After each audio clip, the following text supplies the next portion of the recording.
Alhamdulillah, Alhamdulillahi Rabbil Alamin, wal aqibatu lil muttaqin, wala udwana illa 'alal zalimin.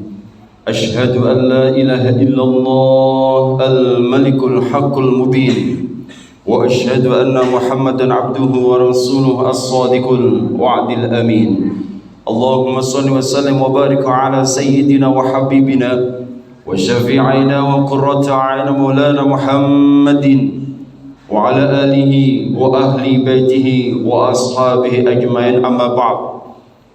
Qala Allah ta'ala fil Qur'an 'azim, a'udzu billahi minasy syaithanir rajim, bismillahirrahmanirrahim. Ya ayyuhalladzina amanu ittaqullaha haqqa tuqatih wa la tamutunna illa wa antum muslimun. Wa qala aidan wa 'asa an takrahu syai'an wa huwa khairun lakum wa 'asa an tuhibbu syai'an wa huwa syarrun lakum wallahu ya'lamu wa antum la ta'lamun. Shadaqallahu 'azim. Hadirin jamaah sidang Jumat Masjid Sabilis Salam Kiai Haji Muhammad rahimakumullah. Mari kita selalu menjadi hamba-hamba Allah Subhanahu wa taala yang pandai bersyukur. Syukur secara kualitas dohir batin kita. Selalu lisannya dibasahi dengan zikir, mengungkapkan kalimat alhamdulillah dalam semua keadaan. Terus kemudian hati kita menjadi hamba-hamba Allah Subhanahu wa taala yang ridho bil qadha, dan seluruh aspek kehidupan kita digunakan untuk beribadah kepada Allah Subhanahu wa taala. Maka syukur yang demikian inilah yang akan mengantarkan rahmat, yang akan mengantarkan kasih sayang, ridhonya, cintanya Allah Subhanahu wa taala pada kita semuanya, sehingga fa insyaallah diberikan oleh Allah Subhanahu wa taala sehat fisik psikis, sejahtera zahir batin, bahagia selamat dunia sampai akhirat, amin ya rabbal alamin. Marilah juga kesempatan kali ini kita gunakan dengan sebaik-baiknya, dengan selalu meningkatkan kualitas ketakwaan kita, menjalankan segala perintah-perintah Allah Subhanahu wa taala dan menjauhi segala larangan-larangan Allah Subhanahu wa taala. Hadirin jamaah rahimakumullah, dalam semua kejadian yang terjadi dalam kehidupan kita masing-masing itu pasti ada rahasia besar yang diberikan oleh Allah Subhanahu wa taala, yang dikandung maksud beberapa pemikiran, beberapa pembelajaran sifat yang perlu kita peroleh dan perlu kita telaah sebagai wawasan dalam kehidupan kita sehari-hari, apapun bentuknya. Maka kadang Allah Subhanahu wa taala ingin menyelamatkan kita semuanya dalam semua aspek kehidupan. Mungkin supaya kita tidak sombong, mungkin kita menjadi orang yang evaluasi diri dalam semua keadaan. Kalau kita bisa mencerna ini, maka rencana Allah Subhanahu wa taala itu akan menjadi rencana yang luar biasa dan kebaikan dalam hidup kita masing-masing. Ada kalanya apapun yang terjadi itu adalah bentuk penjagaan Allah Subhanahu wa taala pada kita. Mungkin kita tidak masuk di perusahaan A, tidak diterima di perusahaan B, tapi itu semuanya Allah Subhanahu wa taala ingin menjaga kita. Mungkin dalam proses pernikahan tidak jadi dengan si A, tapi jadi dengan si B, itu adalah penjagaan dari Allah Subhanahu wa taala. Termasuk dari kegiatan, dari kejadian yang terjadi saat ini, yang di Sumatera, yang di Aceh, itu adalah bentuk bahwa kita, apa yang menjadi keimanan kita muncul atau tidak. Hadirin jamaah rahimakumullah, maka dalam semua kehidupan kita ini selalulah berprasangka positif kepada Allah Subhanahu wa taala. Selalu husnudzon kepada Allah Subhanahu wa taala dalam semua yang terjadi di kehidupan kita masing-masing. Hadirin jamaah rahimakumullah, maka tadi ditegur oleh Allah Subhanahu wa taala dalam surat Al-Baqarah ayat 216. Wa 'asa an takrahu syai'an wa huwa khairul lakum wa 'asa an tuhibbu syai'an wa huwa syarrul lakum wallahu ya'lamu wa antum la ta'lamun. Boleh jadi kamu membenci sesuatu padahal itu baik bagimu, dan boleh jadi kamu menyukai sesuatu padahal itu buruk bagimu. Allah Subhanahu wa taala mengetahui sedangkan kamu tidak mengetahui. Hadirin jamaah rahimakumullah, ini juga senada yang disampaikan oleh baginda Rasulullah SAW dari Syuhaib Rasulullah SAW bersabda, sungguh menakjubkan keadaan seorang mukmin, seluruhnya urusannya itu adalah menjadi baik. Ini tidaklah didapat kecuali pada seorang mukmin. Jika mendapatkan kesenangan maka ia bersyukur, dan jika mendapatkan kesusahan maka ia bersabar. Hadirin jamaah rahimakumullah, dari kejadian-kejadian yang terjadi di sekitar kita, termasuk gambaran dari kejadian yang ada di Sumatera, yang ada di Aceh, itu ada beberapa hal yang bisa kita ambil pelajaran. Yang pertama, hadirin jamaah rahimakumullah, apapun yang terjadi itu kiriman dari Allah Subhanahu wa taala. Dalam satu contoh kehidupan kita yang saat ini di sini, mungkin ada tetangga yang menyakiti, mungkin ada teman yang menyakiti, itu kiriman Gusti Allah Subhanahu wa taala. Bagaimana kita menyikapi, dan itu pasti tanda kutip baik untuk kita.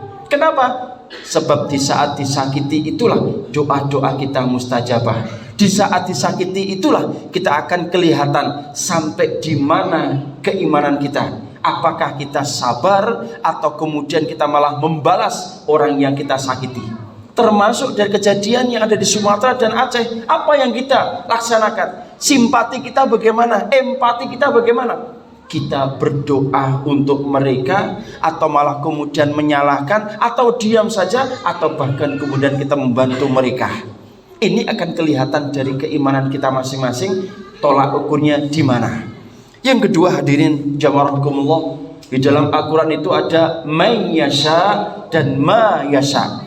Kalau may yasha adalah siapa yang dikehendaki, kalau ma yasha apa yang dikehendaki. Maksudnya apa? Semua yang terjadi ini ada dalam kekuasaan Allah Subhanahu wa ta'ala. Kita tidak bisa apa-apa, maka kita mengandalkan Allah Subhanahu wa ta'ala dengan kalimat la haula wala quwwata illa billahil aliyyil adzim. Kita tidak bisa apa-apa. Kita berangkat ibadah saat ini juga karena pertolongan dari Allah Subhanahu wa taala. Kita bisa makan, bisa minum, bisa tidur, bisa bekerja, dan apapun kegiatan yang lainnya, itu semuanya yang menghendaki alias dari kekuatan Allah Subhanahu wa taala. Kita tidak punya apa-apa. Maka ada may yasha dan ma yasha. Apa yang dikehendaki Allah Subhanahu wa taala, itulah yang akan terjadi. Dalam ayat yang lainnya berbunyi kun fayakun. Kalau sudah terjadi maka akan terjadi, tinggal kita bisa mengambil pelajaran atau tidak. Hadirin jamaah rahimakumullah. Yang ketiga, melihat segala sesuatu yang terjadi, ayo memakai tolak ukur keimanan kepada Allah Subhanahu wa taala. Bahkan mungkin yang menyakitkan aslinya adalah menyenangkan untuk kita. Suatu contoh, ketika kita kena penyakit, itu adalah sebetulnya mungkin menurut kita sakit, tapi ternyata Allah Subhanahu wa taala ingin kita ini karena kehidupannya setiap harinya selalu kerja, tidak mau memikirkan badan, tidak mau istirahat, yang dikejar adalah keduniaan, yang dikejar adalah uangnya. Maka Allah Subhanahu wa taala ngasih penyakit supaya apa? Kita bisa istirahat.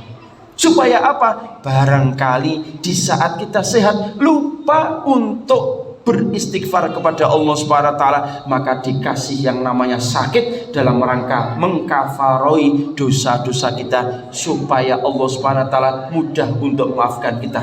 Tapi seringkali hadirin jamaah rahimakumullah, segala sesuatu itu ternyata kita belum bisa menyikapi dengan bijak. Seringkali mohon maaf, kadang kita sambat, kita sedih, kita bahkan mungkin menyalahkan siapa yang ada di depan kita, bahkan tidak sedikit kadang menyalahkan Allah Subhanahu wa taala. Hadirin jamaah rahimakumullah. Yang keempat, segala sesuatu pasti ada hikmah atau pelajaran yang bisa kita ambil. Apapun yang terjadi pasti ada hikmahnya, pasti ada pelajarannya. Maka lewat khutbah Jum'ah kali ini, apapun yang terjadi, ayo dilatih hati, kemudian dibalik ketika menerima apapun. Apa ya hikmahnya ini ya? Apa ya pelajaran yang bisa saya ambil ya? Cuma sayangnya kita sendiri seringkali sulit untuk bisa mengambil pelajaran. Beberapa hari kemudian, mungkin bulan, mungkin tahun, baru kita paham, oh maksudnya Allah Subhanahu wa taala demikian. Ini seringkali kita gagalnya di situ. Kita lama baru tahu apa yang dikehendaki oleh Allah Subhanahu wa taala. Ayo dilatih. Setiap ada kejadian langsung kemudian apa yang hikmahnya ini? Kenapa saya kemudian kecelakaan? Kenapa saya kemudian sakit? Kenapa dalam hidup saya kok ternyata sulit untuk mencari rezeki? Kenapa saya tidak diterima di sana? Ayo kemudian kita ambil pelajaran apa di balik hikmahnya ini. Pasti Allah Subhanahu wa taala memberikan hikmah yang luar biasa, yang terbaik. Maka kacamatanya adalah pakai kacamata iman. Yang paling akhir, hadirin jazakumullah, ayo menyikapi hidup ini dengan selalu berdoa kepada Allah Subhanahu wa taala. Termasuk mendoakan saudara-saudara kita yang di sana yang dalam kondisi kena musibah. Doakan, ya Allah, moga-moga panjenengan angkat dari berbagai macam musibah, termasuk selamatkan kami yang ada di Surabaya ini ya Rabb. Berdoa, berdoa dan berdoa. Sebab ad-doa yughayyiru takdir. Doa bisa merubah takdir. Ad-doa mukhul ibadah. Doa adalah puncaknya ibadah. Ad-doa silahul mu'minin. Doa adalah senjatanya orang-orang beriman. Hadirin jamaah rahimakumullah, ayo kembali lagi, apapun yang terjadi dalam kehidupan kita sehari-hari, ayo disikapi dengan husnudzon, disikapi dengan punya prasangka baik kepada Allah Subhanahu wa taala. Jangan pernah kita punya negative thinking, oh kayak jelek, jangan. Tapi itu ayo dirubah, prasangka kebaikan kepada Allah Subhanahu wa taala. Ana inda dhanni abdi, saya tergantung prasangka hambaku padaku. Hadis qudsi, dawuh Gusti Allah.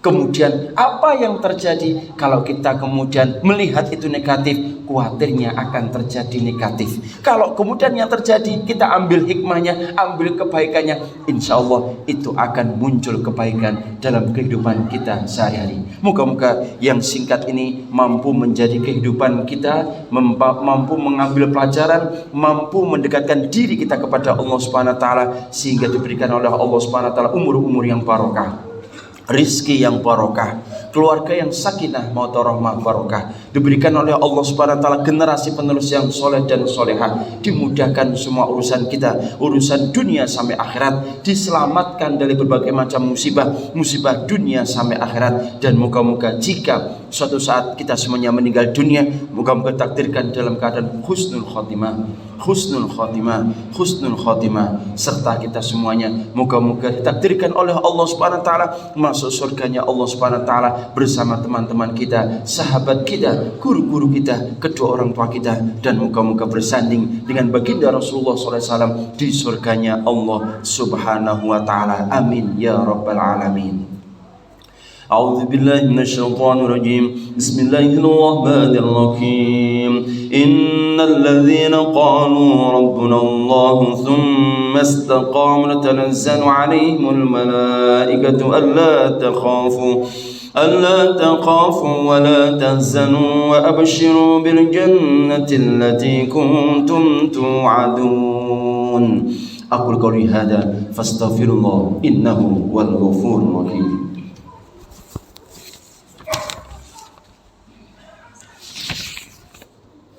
Oh